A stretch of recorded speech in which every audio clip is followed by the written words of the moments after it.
Could you please elaborate on that? I was stationed at the Pentagon, and I just walked out of the building, up the hill, to have a meeting. I saw the plane fly by my window. I was in the first sergeant's office. We ran down the hill. We were helping people come out of the building. We were trying to get in the building. And the FBI came out of nowhere, acted like it's a crime scene. I'm like, crime scene my behind? I said, if you're doing your job, Kennedy would still be alive. I don't know how many fingerprints they got that day.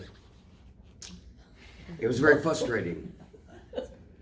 Because we're Marines, and our training is what it is for a reason in all branches. And I learned that day. And if I didn't have that mustard, I would have rolled on into society and fulfilled my life as a giver. Went in the building for 3 days. It was pitch black during the wreckage. The first body I found was sitting in a chair, but he wasn't in a chair. His glasses were melted to his face, and he had a pin in his hand, and it was melted. And that face has haunted me in metros, on the subway. I think I see that person over and over again. And I teach society about that as if it was a sudden impact, but I don't let them off the hook. I talk about the men and women that were trapped in a ladder well, that the door magnetized would not open.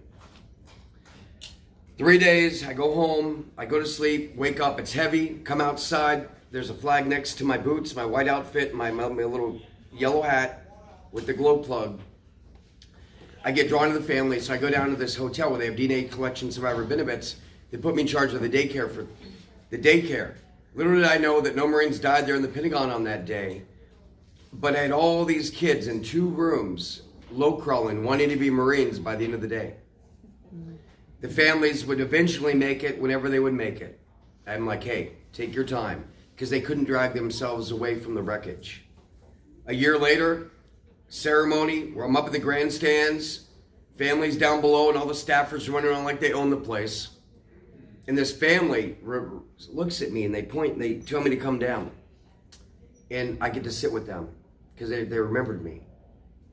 And I got to see the victims' faces in their happy state. Those 2 days I spent babysitting the children.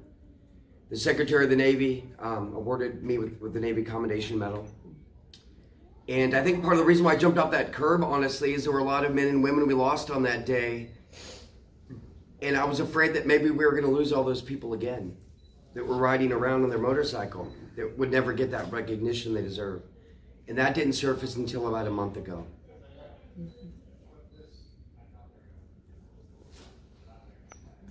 Thank you.